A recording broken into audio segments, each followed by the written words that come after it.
ज्यावेळेस ते लिंग आपण हातात घेतो आणि हातात घेतल्याच्या नंतर त्या लिंगाची आपण बघा पूजा करतो, असं ध्यान करायला बसलो ना, त्या लिंगामध्ये आपलं प्रतिबिंब दिसलं पाहिजे. साक्षात आपल्याला त्या लिंगामध्ये शिव दिसला पाहिजे, त्याच्यामध्ये आपल्याला शिव दिसला पाहिजे. आपल्या डोळ्याच्या बोबळासारखाच कलर असतो त्या लिंगाचा.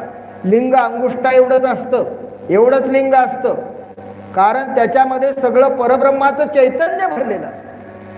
हो, म्हणून एवढ्यामध्ये अशा प्रकारचं स्थापन केल्याचं बघा. एवढ्यामध्ये त्याला गंध, बेलान पूजा, शिवलिंगाची पूजा केल्याच्या नंतर बघा तुम्हाला सांगतो सुंदर प्रकारचं बघा जे काय आपल्याकडं पूर्वेला पिवळी व्हायची बघा.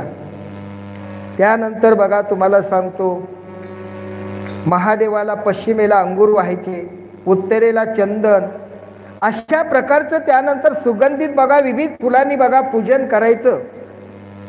आणि काळा अंगूर, काळे जे अंगूर असते ना, त्या काळ्या अंगुराच्या रसानं बघा एवढ्यामध्ये आणि गुगळाचा धूप दाखवायचा, गुगळाचा धूप दाखवायचा.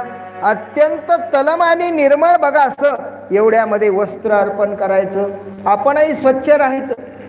आणि अशा पद्धतीचं बघा एवढ्यामध्ये त्यानंतर घृत मिश्रित बघा म्हणजे गावरान गाईच्या तुपाचा एवढ्यामध्ये मिश्रित खिरीचा नैवेद्य महादेवाला दाखवायचा.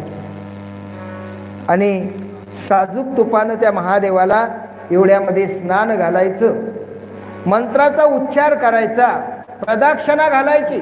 प्रदक्षिणा केल्यामुळं काय होतं, भ्रम नष्ट होतं. बघा ते सुद्धा ऐकायला आलं किती मंगसुळीचे बघा. एवढ्यामध्ये पशु सुद्धा ज्ञानी आहे, माणसं तर आहेत, माणसं तर आहेत. हा, पण एवढ्यामध्ये तुम्हाला सांगतो विम्रशन राजाची कथा सांगितली ना मी तुम्हाला काल परवा. त्या विम्रशन राजानं सांगितलं मी कुत्रा होतो पहिल्यानं, महादेवाच्या मंदिरापुढे आलो नैवेद्य खायसाठी. त्या राजाच्या दूतांनी मला पाठीमागं लागले, मी 3 प्रदक्षिणा केल्या आणि मारलं.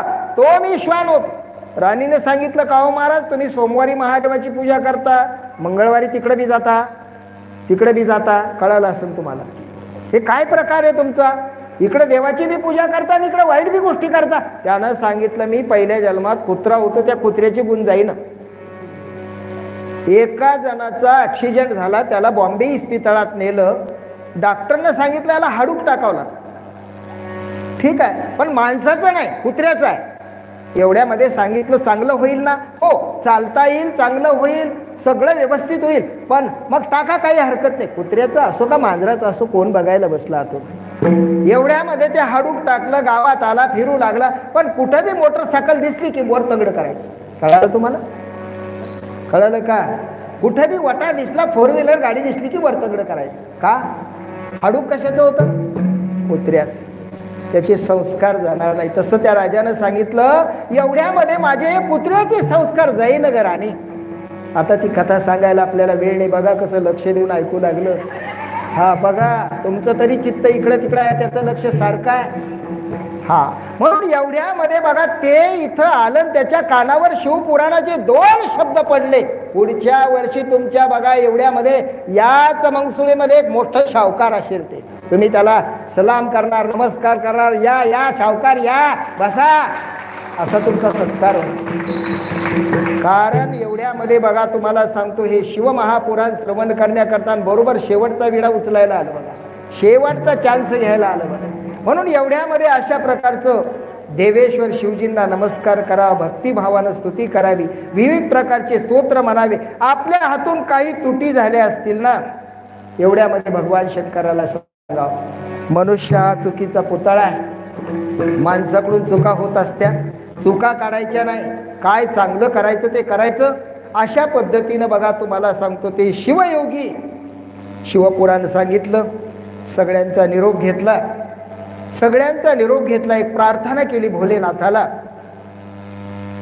शेवटची विनवणी परिसावी शूळपाणी, इतकेची द्यावे दान जवळी रावे आपण, गोड नाम निरंतर सेवकाशी अलंकार, महादेव म्हणे धन माझे पार्वती जीवन. एवढ्यामध्ये जे या ठिकाणी शिवकथेला आले असतील, ज्यांनी